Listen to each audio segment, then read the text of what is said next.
6 meses de embarazo. Yo estaba en nuestra cocina, preparando la cena como todas las noches, cuando mi esposo entró. De repente, sin previo aviso, sin que yo pudiera preparar mi corazón para lo que vendría, él habló. Habló con voz clara, perfecta, sin ningún impedimento. No soy sordo, me dijo mirándome directamente a los ojos. Nunca lo fui. En ese momento sentí que el piso desaparecía bajo mis pies. Durante años, yo había aprendido lenguaje de señas solo para comunicarme con él. Había dejado mi carrera profesional porque él me convenció de que necesitaba mi atención completa. Había vivido en silencio, literalmente en silencio, adaptando cada aspecto de mi vida a lo que yo creía era su discapacidad. Y ahora, con mi vientre de 6 meses, con nuestro bebé creciendo dentro de mí, descubría que todo había sido una mentira calculada. Cada conversación que tuvimos usando las manos, cada vez que yo bajé la voz en nuestra casa pensando que no importaba, cada sacrificio que hice creyendo que estaba ayudando al hombre que amaba, todo fue una farsa. Él había escuchado cada palabra, cada conversación telefónica con mi madre, cada llanto mío en la regadera cuando me sentía sola en nuestro matrimonio silencioso. Lo escuchó todo y nunca dijo nada.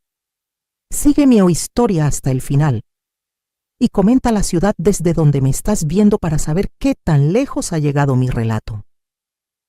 Esa noche en la cocina fue cuando mi mundo se derrumbó, pero para entender realmente la magnitud de esta traición, necesito llevarte al principio. Necesito que conozcas quién era yo antes de convertirme en la mujer que aceptó vivir en silencio por amor. Mi nombre es Patricia y hoy tengo 68 años.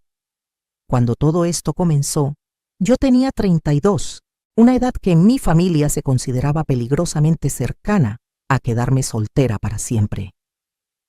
Crecí en Puebla, en una familia tradicional donde mi madre, doña Cecilia, nunca perdía oportunidad de recordarme que el reloj biológico no esperaba a nadie. Cada reunión familiar se convertía en un interrogatorio. Cada boda de una prima menor que yo era como recibir una bofetada. Yo había estudiado contaduría en la universidad, algo de lo que estaba muy orgullosa. Trabajaba en una firma importante en la Ciudad de México. Había logrado ascender a una posición de supervisora, ganaba bien, tenía mi propio departamento.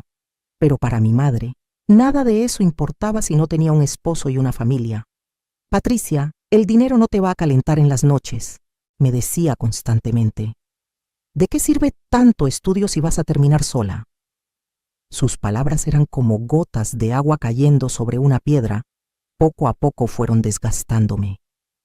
Empecé a creer que tal vez tenía razón, que tal vez mi independencia era solo una forma de esconder mi fracaso como mujer. Mis amigas ya estaban casadas, algunas con hijos en la primaria. Yo era la única en mi círculo que seguía asistiendo sola a los eventos sociales. La presión era constante, sofocante, y con el tiempo comenzó a cambiar la forma en que me veía a mí misma. Dejé de sentirme exitosa y empecé a sentirme incompleta. Fue en ese estado de vulnerabilidad que conocí a Roberto. Fue en una conferencia de tecnología, donde mi firma era uno de los patrocinadores. Yo estaba a cargo de supervisar nuestra participación en el evento. Él era uno de los expositores, un empresario del sector tecnológico que había hecho fortuna desarrollando aplicaciones. Cuando me lo presentaron, lo primero que noté fue su apariencia impecable. Traje italiano, reloj suizo, esa seguridad que solo da el dinero. Lo segundo que noté fue que se comunicaba a través de una intérprete de lenguaje de señas. Roberto es sordo de nacimiento, me explicó el organizador del evento. Pero no dejes que eso te engañe.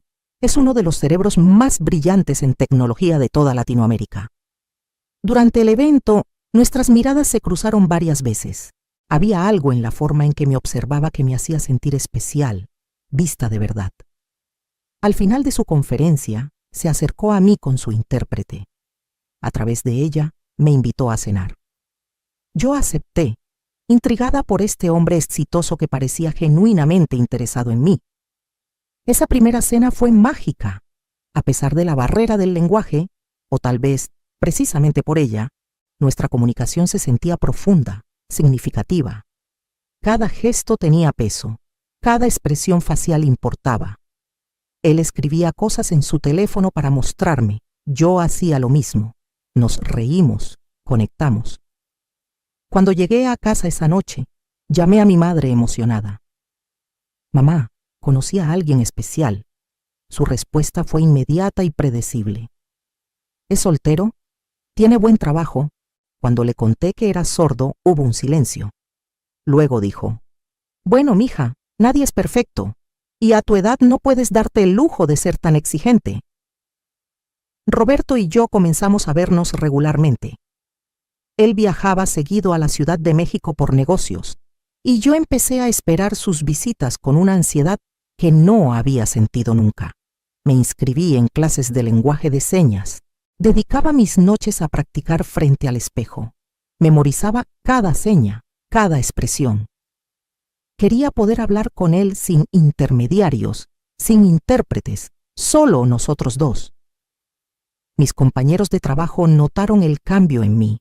Llegaba sonriendo a la oficina, revisaba constantemente mi teléfono esperando sus mensajes. Por primera vez en años, me sentía como las protagonistas de las telenovelas que veía mi madre, enamorada, ilusionada, con mariposas en el estómago. Roberto era atento de maneras que ningún otro hombre había sido conmigo. Me enviaba flores a la oficina, planeaba citas elaboradas, me presentó a su círculo social de empresarios y profesionales. Yo me sentía como Cenicienta en el baile.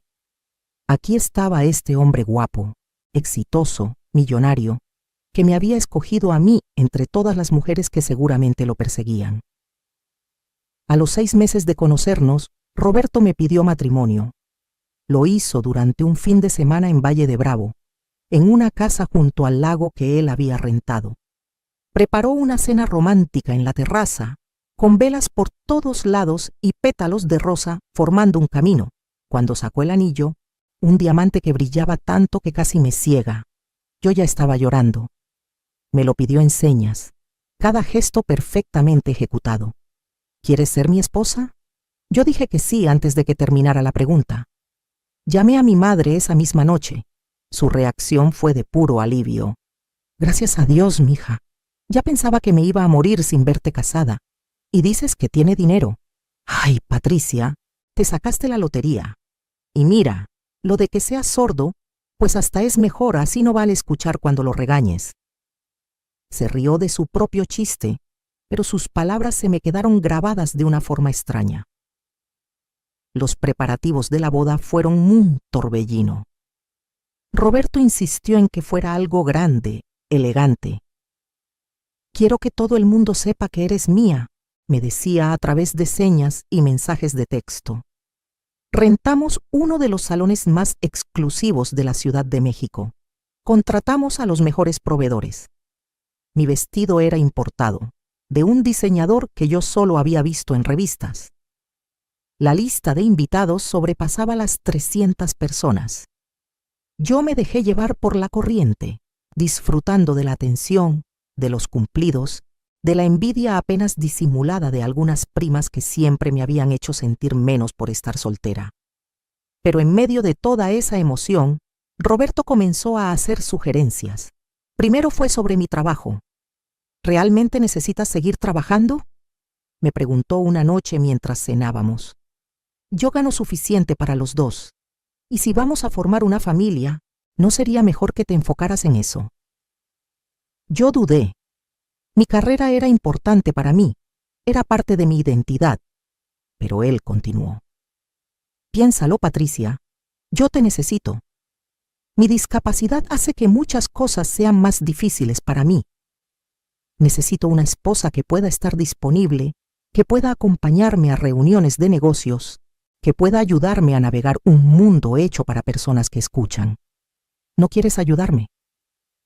La forma en que lo planteó hizo que negarme se sintiera como un acto de egoísmo. Aquí estaba este hombre que, a pesar de sus limitaciones, había construido un imperio y solo me pedía mi apoyo, mi presencia. ¿Qué clase de esposa sería si le negaba eso? Así que accedí. Le dije a mi jefe que después de la boda renunciaría. Mis colegas organizaron una despedida.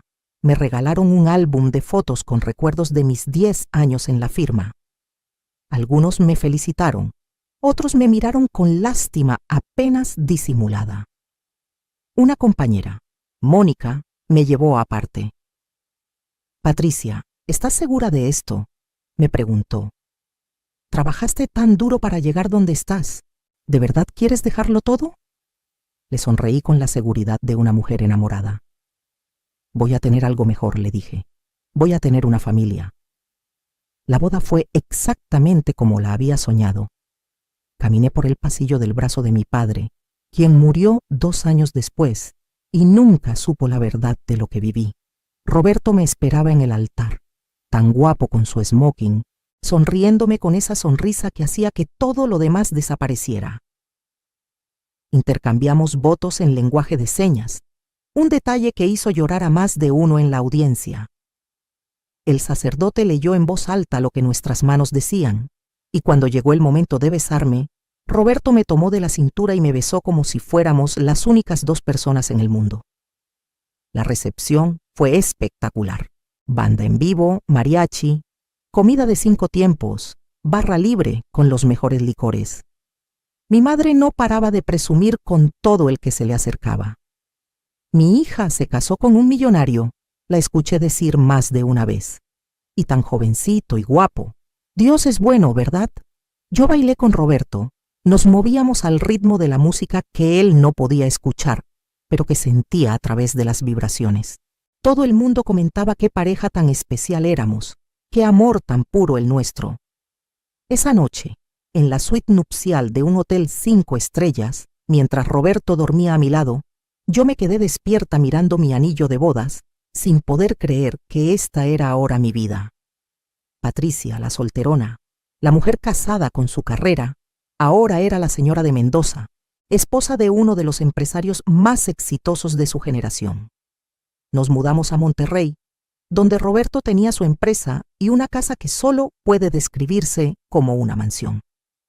3 pisos, 6 recámaras, alberca, jardín inmenso, vista a las montañas. Era el tipo de casa que yo había visto solo en películas.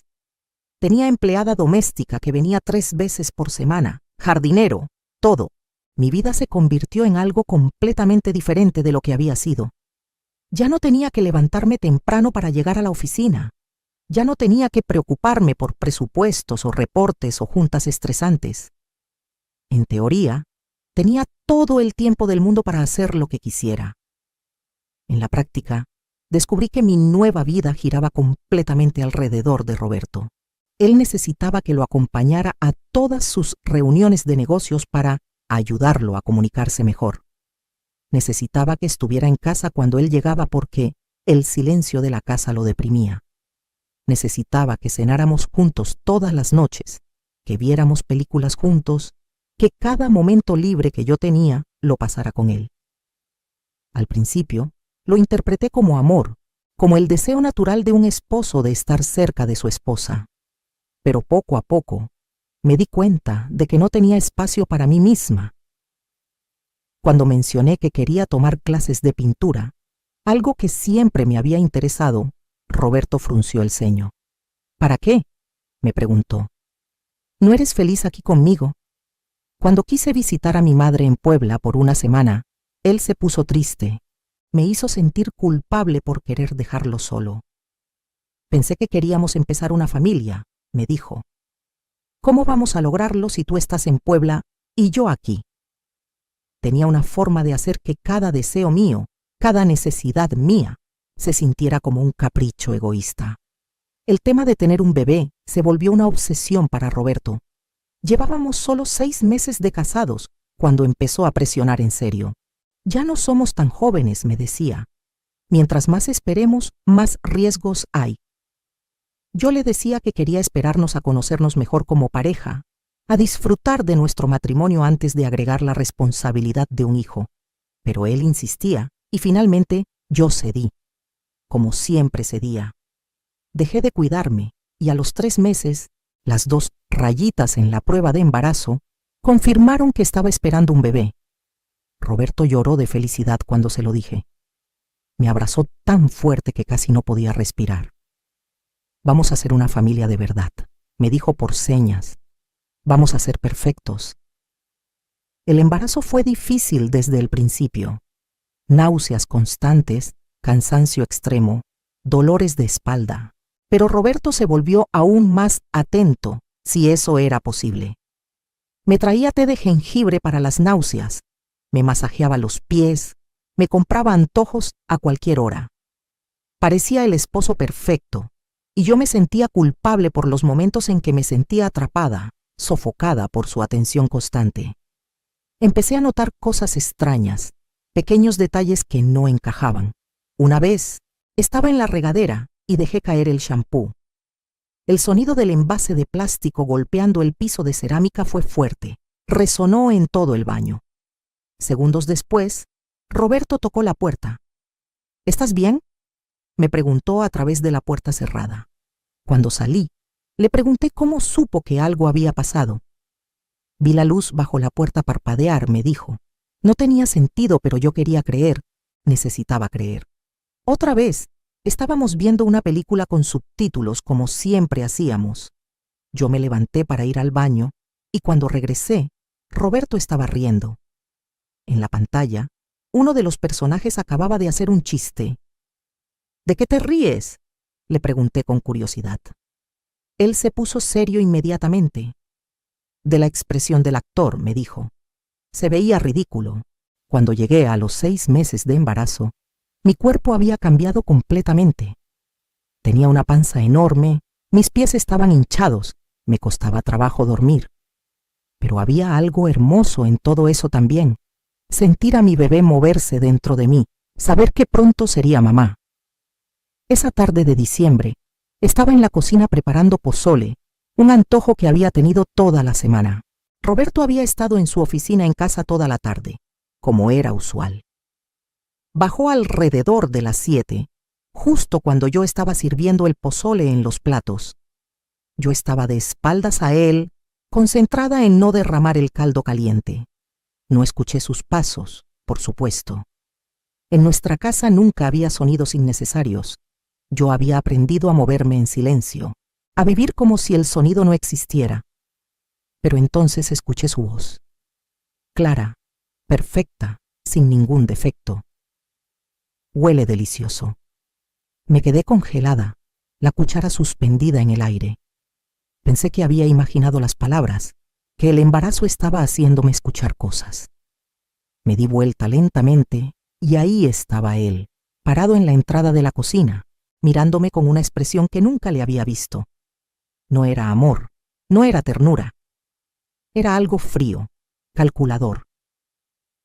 ¿Qué dijiste?, le pregunté en voz alta, olvidándome por completo del lenguaje de señas. Dije que huele delicioso, repitió, esta vez mirándome directamente a los ojos. El pozole siempre ha sido mi comida favorita. El plato que tenía en la mano se me resbaló y se estrelló contra el piso.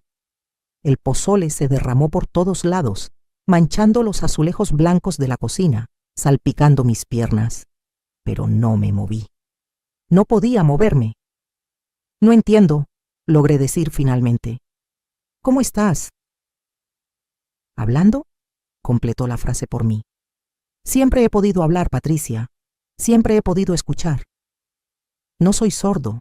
Nunca lo fui. Las palabras no tenían sentido en mi cerebro. Era como si me estuviera hablando en otro idioma, uno que yo no conocía. Me apoyé contra el mostrador de la cocina porque mis piernas amenazaban con ceder. Eso no es posible, dije. Te vi. Te vi en conferencias con intérpretes.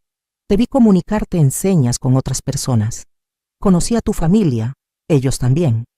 También saben lenguaje de señas, sí, me interrumpió. Porque yo les pedí que lo aprendieran. Porque esta ha sido mi vida durante años. Pretender ser sordo.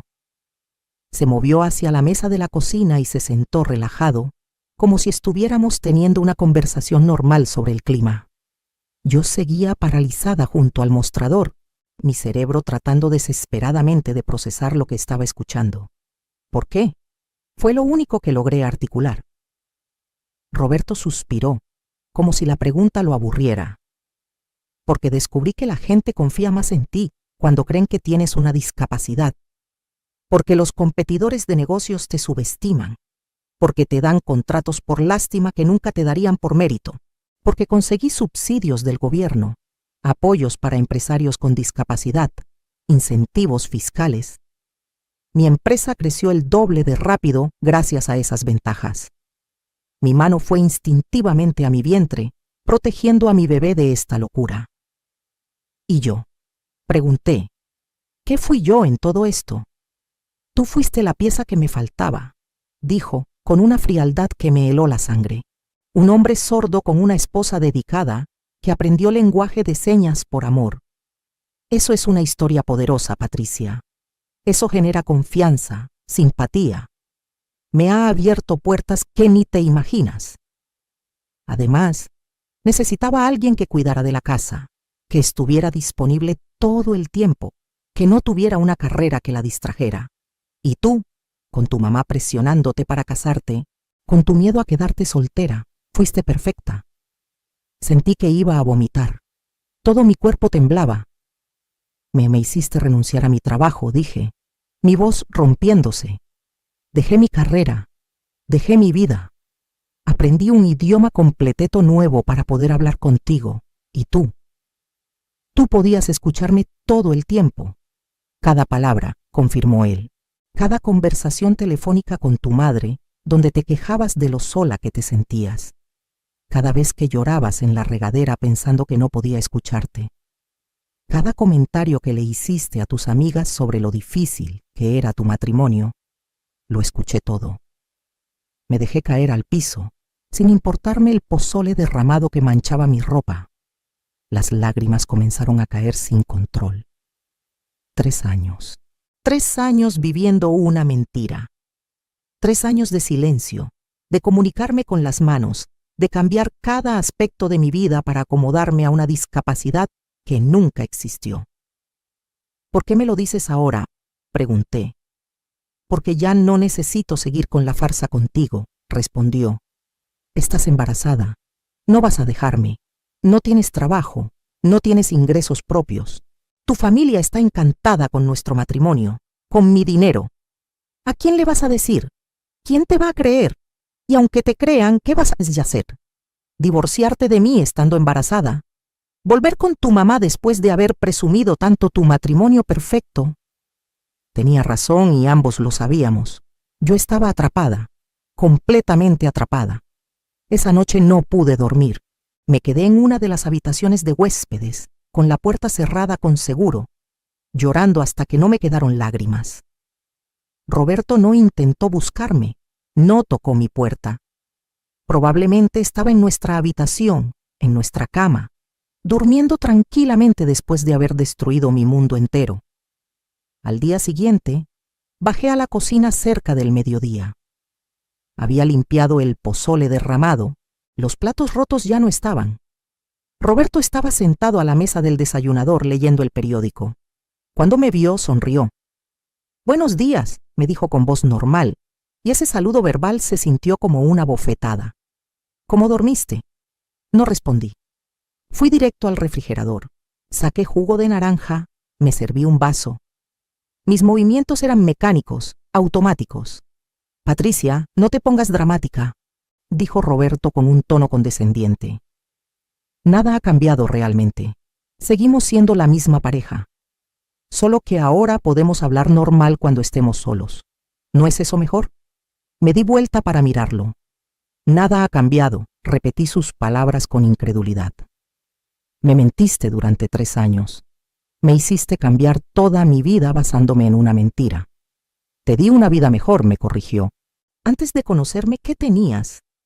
Un departamento mediocre, un trabajo estresante, una madre que no paraba de molestarte. Ahora vives en una mansión, tienes todo lo que quieres, no tienes que trabajar. Y pronto tendrás un hijo. ¿De verdad es tan terrible? La forma en que lo decía, tan racional, tan lógico, Casi me hizo dudar de mi propia indignación. Casi. Quiero el divorcio, dije, aunque las palabras sonaron huecas incluso para mí. Roberto se rió. Fue una risa genuina, divertida. No, no lo quieres, dijo, porque si te divorcias, ¿con qué te vas a quedar? México no es como Estados Unidos, Patricia. Aquí los divorcios son complicados. Tendríamos que pelear cada peso. Yo tengo los mejores abogados del país. Tú no tienes ingresos para pagar ni una consulta legal. ¿Y tu bebé? Nuestro hijo. ¿Crees que un juez le va a dar custodia completa a una madre sin trabajo, sin recursos, que dejó su carrera hace 3 años? Cada palabra suya era una puñalada. Y lo peor es que tenía razón. Yo no había trabajado en 3 años. Mi experiencia laboral estaba desactualizada. No tenía ahorros propios. Todo lo que teníamos estaba a nombre de Roberto. La casa, los autos, las inversiones, todo era de él. Yo no tenía nada. Durante los siguientes días, caí en una depresión profunda. Me quedaba en cama hasta tarde, apenas comía. Mi bebé se movía dentro de mí y yo le pedía perdón en silencio por haberlo traído a esta situación. Roberto actuaba como si todo fuera normal. Hablaba conmigo en español cuando estábamos solos, pero cuando salíamos o cuando venía alguien a la casa, volvía a su actuación de persona sorda, y yo tenía que seguirle el juego, porque si yo decía algo, si yo revelaba su secreto, sabía que las consecuencias serían desastrosas. Llamé a mi madre una tarde. Necesitaba escuchar su voz, aunque no podía contarle la verdad. «Mija, ¿cómo estás?», me preguntó. «Te oyes triste». «Solo es el embarazo, mamá», mentí. «Las hormonas me tienen muy sensible». «Ay, es normal», me aseguró. «Pero tienes que cuidarte, tienes que estar contenta. Piensa en lo afortunada que eres. Un esposo guapo, rico, que te adora. Una casa hermosa, un bebé en camino. Dios te ha bendecido, Patricia. No todos tienen tanta suerte». Colgué el teléfono sintiéndome peor que antes, porque ella tenía razón desde su perspectiva. Desde afuera, mi vida se veía perfecta. Nadie sabía que estaba viviendo con un mentiroso manipulador que había construido nuestro matrimonio entero sobre una farsa. Pero entonces algo cambió. Fue una tarde, casi 2 semanas después de la revelación, cuando estaba organizando papeles en el estudio de Roberto. Él me había pedido que buscara unos documentos fiscales, y mientras revisaba los archivos de su escritorio, encontré una carpeta que llamó mi atención. Estaba marcada como personal confidencial. Mi instinto me decía que no la abriera, que respetara su privacidad. Pero después de lo que me había hecho, sentí que ya no le debía ese respeto. Abrí la carpeta y lo que encontré me dejó sin aliento. Había documentos que mostraban que Roberto había defraudado al gobierno. Había cobrado subsidios para personas con discapacidad durante años, millones de pesos en total, todo basado en certificados médicos falsos.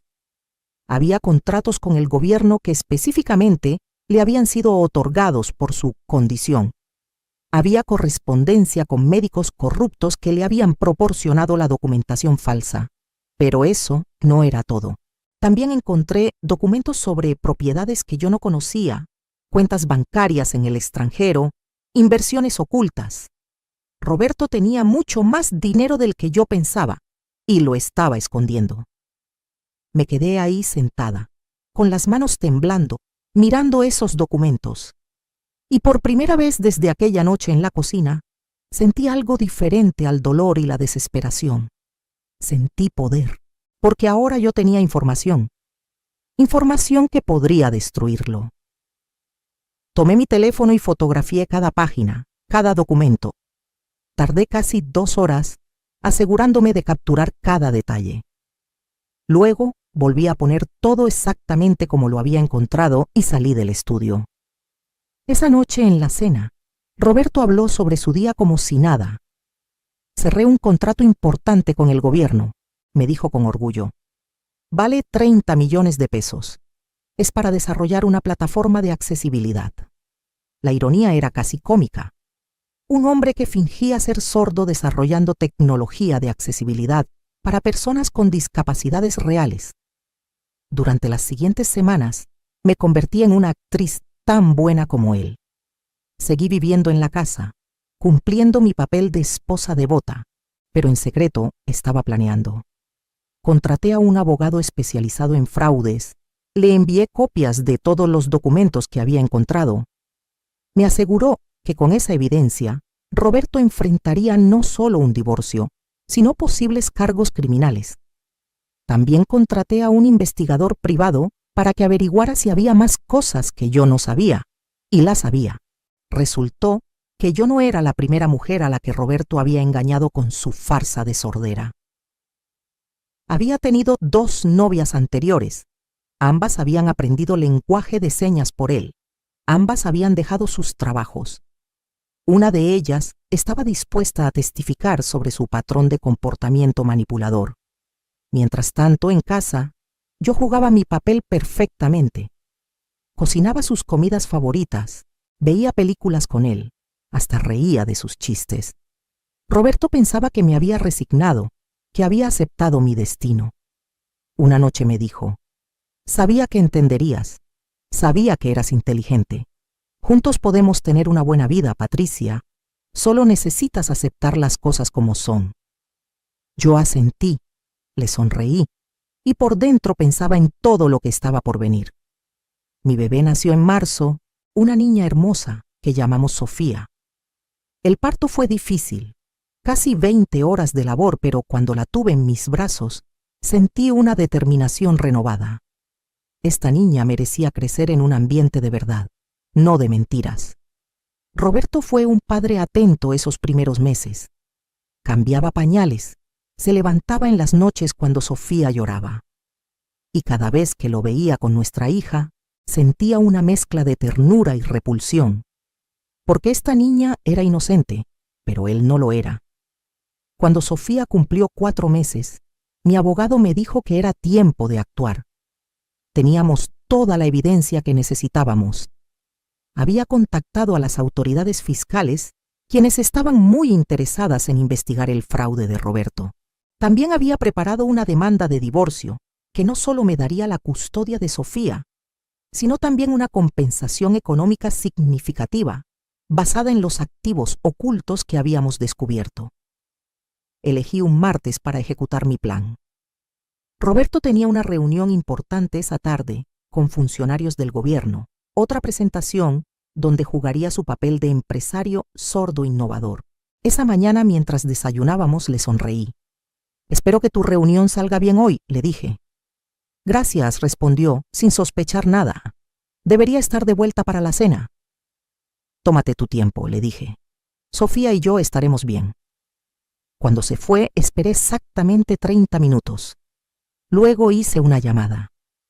A las 2 de la tarde, Roberto estaba en medio de su presentación, comunicándose a través de su intérprete de señas, cuando agentes de la policía fiscal entraron a la sala. Yo no estaba ahí para verlo, pero mi abogado me contó después. Le mostraron una orden de arresto por fraude fiscal. Le leyeron sus derechos, frente a todos sus colegas, frente a los funcionarios del gobierno con quienes estaba cerrando un contrato de 30 millones, frente a su intérprete que no sabía que su trabajo había sido una farsa durante años. Y cuando trataron de comunicarse con él a través de señas, mi abogado se paró y dijo en voz alta: «No es necesario. El señor Mendoza puede escuchar perfectamente. De hecho, tenemos grabaciones de él hablando con normalidad». El escándalo fue inmediato y masivo. Los medios de comunicación se volvieron locos con la historia. Empresario millonario fingió ser sordo durante años para defraudar al gobierno, decían los titulares. Mi teléfono no paraba de sonar. Reporteros queriendo entrevistas, conocidos que no podían creer la noticia. Esa noche, Roberto llegó a la casa bajo fianza. Estaba furioso, descompuesto, tan diferente del hombre calmado y controlador que yo conocía. «Tú hiciste esto», me gritó apenas entró. «Tú fuiste a las autoridades». Yo estaba sentada en la sala, con Sofía en mis brazos. Lo miré con una calma que no sabía que poseía. «Sí», dije simplemente, «yo fui». ¿Tienes idea de lo que has hecho? Su voz temblaba de rabia. ¿Tienes idea de las consecuencias? Sí, repetí. Tengo perfecta idea. Las consecuencias son que vas a enfrentar cargos criminales. Vas a tener que devolver cada peso que defraudaste. Vas a perder contratos, reputación, probablemente tu libertad. Y yo voy a divorciarme de ti y voy a asegurarme de que nunca más manipules a otra mujer como me manipulaste a mí. Se quedó en silencio, procesando. Luego, intentó una táctica diferente. Patricia, piénsalo bien. Si haces esto, si sigues adelante con esto, vamos a perder todo. La casa, el dinero, todo. ¿Y Sofía, qué va a hacer de ella? Sofía va a estar bien, le dije, porque va a tener una madre que le enseñó que no hay que tolerar mentiras, que no hay que quedarse en situaciones que te lastiman solo porque tienes miedo. Va a crecer sabiendo que su mamá tuvo el valor de hacer lo correcto, aunque fuera difícil. Roberto trató de negociar, de amenazar, de manipular una vez más. Pero yo ya no era la misma mujer que había conocido en aquella conferencia hace 4 años. Ya no era la mujer desesperada por casarse que había aceptado cambiar su vida entera por un hombre. Había aprendido, dolorosamente, que el amor real no requiere que pierdas tu identidad, que el matrimonio no debería ser una prisión, que ninguna cantidad de dinero o seguridad material vale tu paz mental y tu dignidad. Los siguientes meses fueron caóticos. El divorcio fue complicado y feo. Roberto contrató abogados caros que trataron de pintarme como una cazafortunas, como una mujer vengativa que estaba destruyendo a un hombre brillante, pero la evidencia de su fraude era incontrovertible. No podía negar las certificaciones médicas falsas, los millones en subsidios que había cobrado ilegalmente. Las autoridades congelaron muchos de sus activos. Los medios seguían la historia obsesivamente. Yo di una entrevista, solo una, donde conté mi versión de los hechos. Hablé de cómo había aprendido lenguaje de señas, de cómo había dejado mi carrera, de cómo había descubierto la verdad estando embarazada. La respuesta fue abrumadora. Miles de mujeres me escribieron compartiendo sus propias historias de manipulación, de haber sacrificado demasiado por hombres que no lo merecían. Me convertí, sin quererlo, en una especie de símbolo. Mi madre, por su parte, estaba devastada, pero eventualmente me apoyó. Siempre pensé que lo importante era que estuvieras casada. Me dijo llorando una tarde cuando vino a visitarme. Nunca pensé en si eras feliz, si eras respetada. Lo siento, mija. Lo siento mucho por la presión que te puse. El juicio por fraude duró casi 1 año. Al final, Roberto fue sentenciado a 6 años de prisión y ordenado a pagar restitución completa de todos los fondos defraudados. Fue devastador para él ver su imperio desmoronarse, ver su reputación destruida. Pero para mí fue liberador. El divorcio se finalizó poco después. Yo obtuve una compensación económica justa, basada en los activos ocultos que habíamos descubierto, suficiente para comprar una casa modesta y tener seguridad financiera para Sofía y para mí. No era la mansión, no era la vida de lujo, pero era mía, ganada honestamente. Volví a estudiar. Tomé cursos para actualizar mis conocimientos en contabilidad. A los 40 años, conseguí un trabajo en una firma mediana en Puebla, cerca de mi madre. No era la posición ejecutiva que había tenido antes, pero era un comienzo. Y esta vez, nadie me pediría que renunciara. Nadie me haría sentir que mi carrera era menos importante que servir a un hombre. Sofía creció escuchando música, escuchando mi voz, leyéndole cuentos, escuchando las risas de su abuela. Nunca tuvo que vivir en el silencio artificial que yo había soportado. Le conté la historia de su padre cuando tuvo edad suficiente para entender, no con amargura, sino como una lección de vida. A veces la gente te va a mentir, le dije. A veces vas a confiar en las personas equivocadas, pero eso no significa que tengas que quedarte atrapada en sus mentiras. Siempre tienes el poder de decir basta, de construir una vida nueva. Roberto salió de prisión después de cumplir 4 años y medio. Intentó contactarme, quiso ver a Sofía. El juez permitió visitas supervisadas, pero Sofía, que tenía 5 años para entonces, no quería ir. No conozco a ese señor, me decía. Y tenía razón. El padre que ella conocía solo existía en fotos y en historias, no en la realidad. Con el tiempo, Roberto se alejó.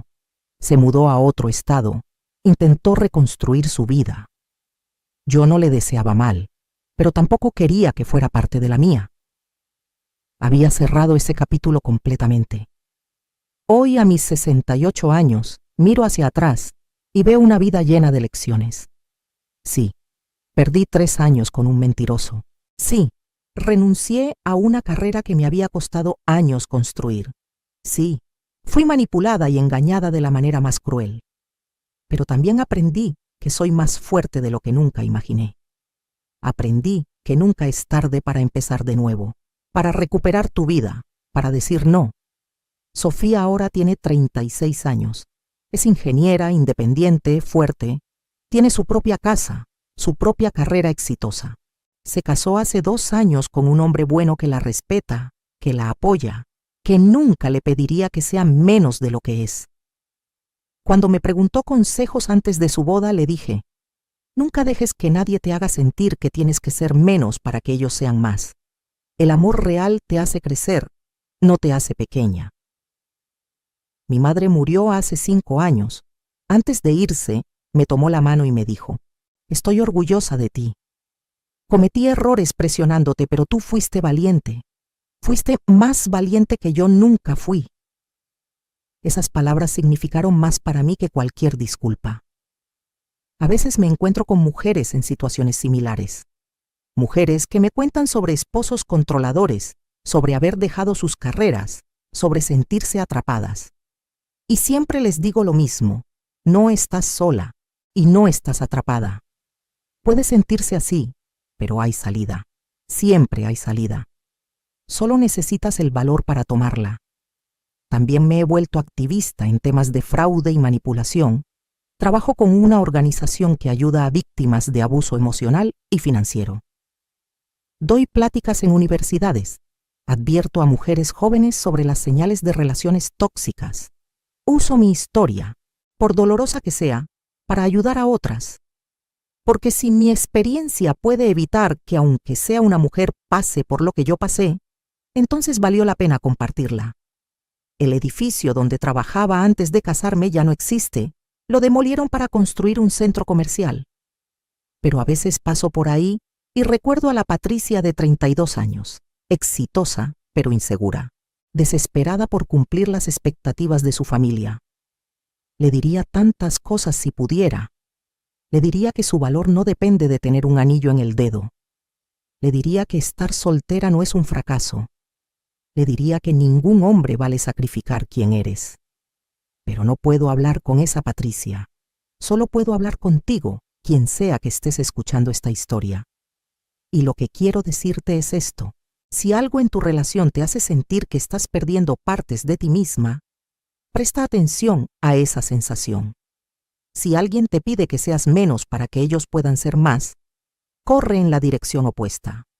Si tus sueños, tu carrera, tu identidad están siendo sacrificados en nombre del amor, no es amor real lo que estás recibiendo. Después del divorcio, tardé años en volver a confiar en alguien románticamente. Salí con algunos hombres, pero a la primera señal de que querían cambiarme o controlarme, terminaba la relación. Preferí estar sola que mal acompañada. Y honestamente, esos años sola fueron algunos de los mejores de mi vida. Aprendí quién era Patricia sin un hombre que la definiera, sin expectativas familiares que cumplir. Viajé, algo que nunca había hecho. Tomé ese curso de pintura que Roberto me había desanimado de tomar. Resultó que era bastante buena. Mis cuadros ahora decoran mi casa.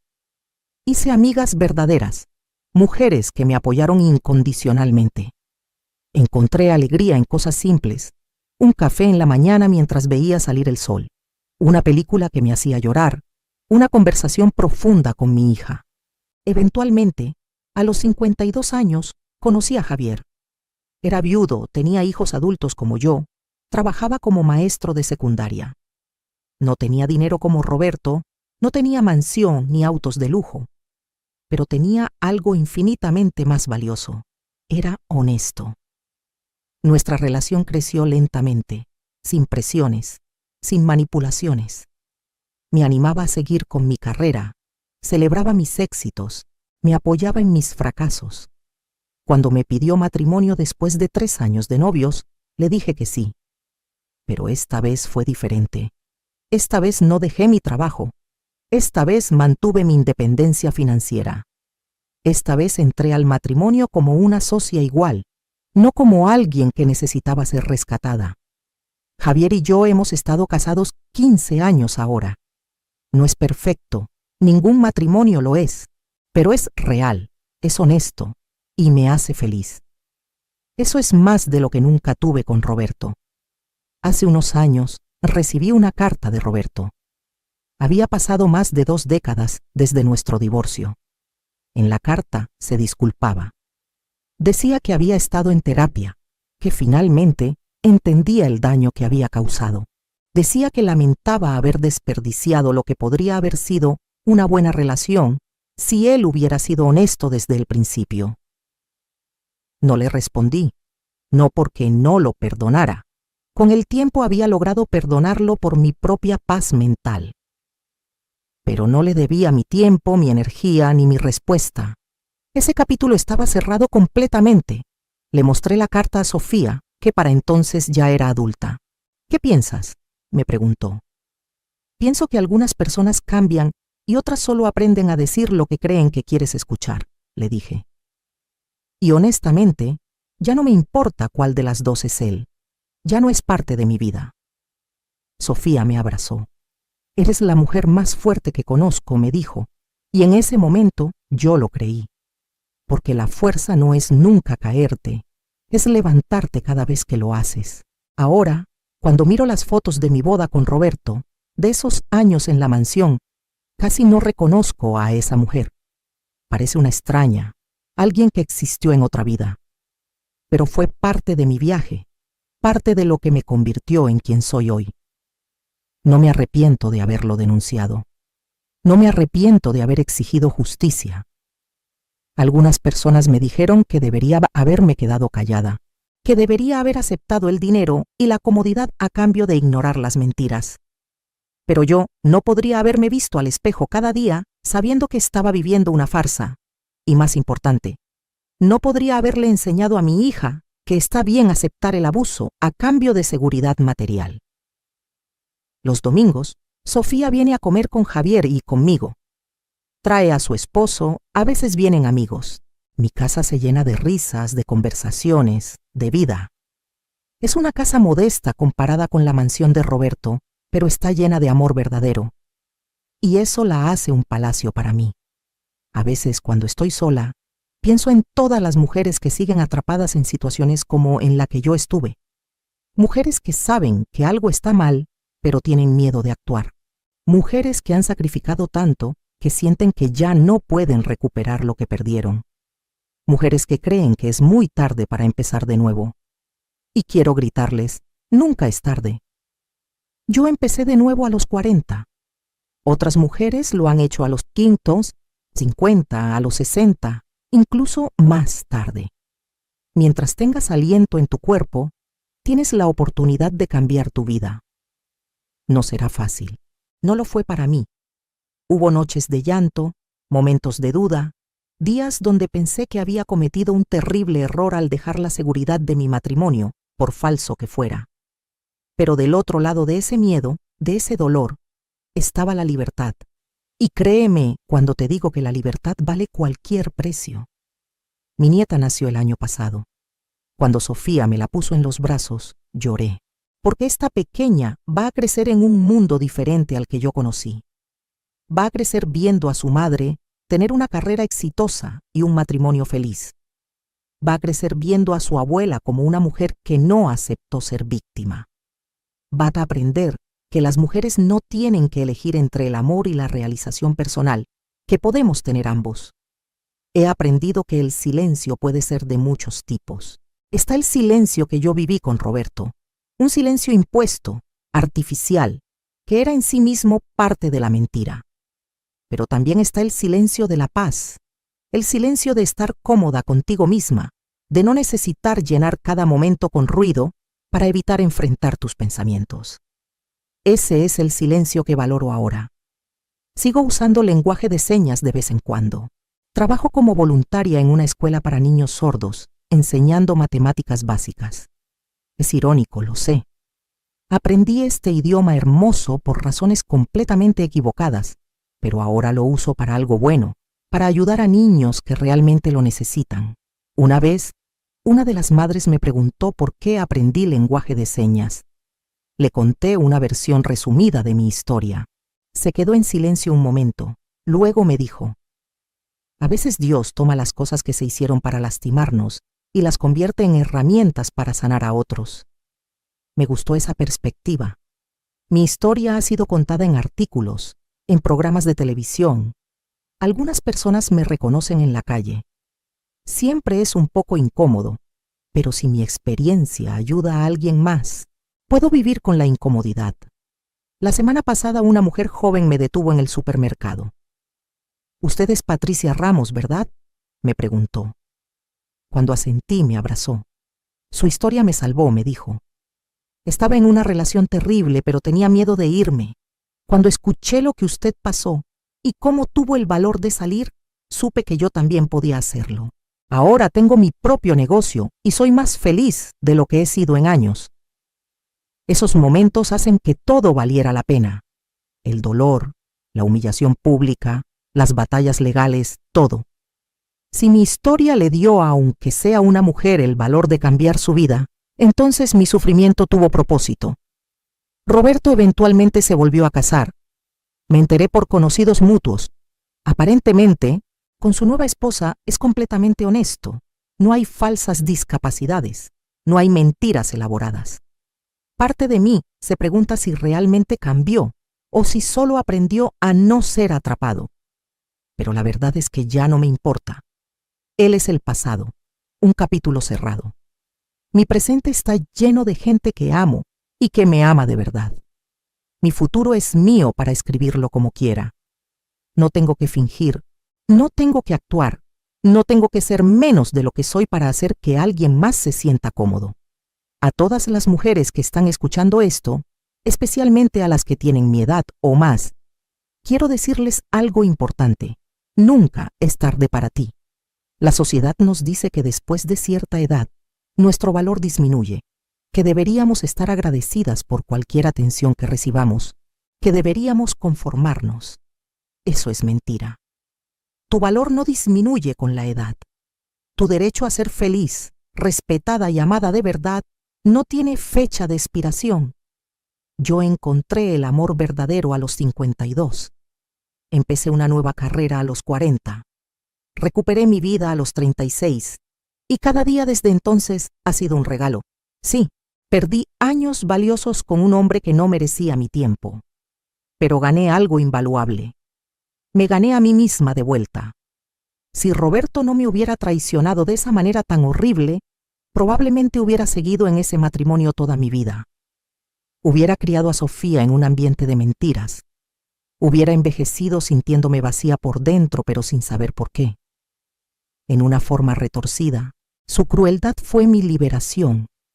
Me forzó a despertar, a ver mi situación claramente, a tomar acción. No estoy agradecida por lo que hizo, pero estoy agradecida por quien me convertí como resultado de sobrevivirlo. Cada arruga en mi cara cuenta una historia. Algunas historias de dolor, otras de alegría, todas de supervivencia. Cuando me miro en el espejo ahora, me gusta lo que veo. No porque sea más joven o más bonita que antes, sino porque los ojos que me devuelven la mirada son los de una mujer que se conoce a sí misma, que se respeta a sí misma, que no está dispuesta a aceptar menos de lo que merece. Esa mujer no existía cuando tenía 32 años. Tuvo que ser forjada a través del fuego de la traición y el dolor. Pero ahora que existe, es inquebrantable. Mi consejo final para ti, donde sea que estés en tu vida, es este: escucha tu instinto. Cuando algo se siente mal, aunque no puedas explicar exactamente por qué. Presta atención a esa sensación. Tu cuerpo, tu intuición, sabe cosas que tu mente racional todavía no ha procesado. Yo tuve momentos de duda durante mi matrimonio con Roberto, pequeñas inconsistencias que no podía explicar, pero las ignoré porque quería creer en la historia que me había vendido. No ignores esas señales.